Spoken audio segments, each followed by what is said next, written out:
అమ్మ పుట్టింటో ఇచ్చినారు చూడు.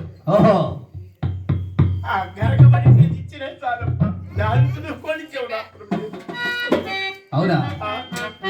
చాలా సంతోషమై ఇన్నేళ్ళు తిన్ని తిరగబడిందిరా. అవునా? నా యాండవ చేసిన మనుకో ఫస్ట్ 5 మడకలు వేస్తా. ఓహో మళ్ళీ 9 మడకలు వేస్తా. మళ్ళీ 1 మడక వేస్తా.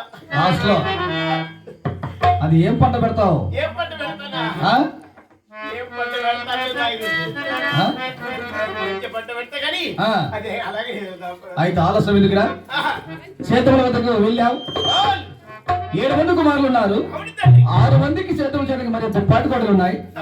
నా చిన్న కుమారుడికి ఎద్దులు లేని కారణమున మిగతా వాళ్ళంతా సేతుములు చేయకుండా బందిరి పెట్టి ఉన్నారంటున్నావు. అయితే సేతుములు ఇలా వదిలేస్తే చెడ్డ పేరు వచ్చేది మాకు కదా, రాఘవరెడ్డి గారికి.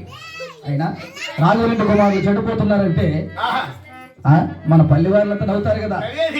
కాబట్టి తక్షణమే నా చిన్న కుమారు ఎంగళరెడ్డికి ఎద్దులు చేస్తే అందరూ కలిసిమెలిసి సేద్యం చేస్తారంటున్నావు. కాబట్టి మా కాపవారి వంశమునొక సామెత, ఇంటిలో ఇల్లాలకు చెప్పని ఎక్కడ వెళ్ళం. కాబట్టి తక్షణమే హంతపురం వెళ్ళి నా భార్య ఇంటి దొరసాన్ని పిలిపించురా. అలాగనే వెళ్ళు. పాప కరువైన కనలు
దొరసాన్ని పిలిపించాలంటే నీ పెంగళం గుర్తొచ్చి ఈ పాట పాడుతున్నావా?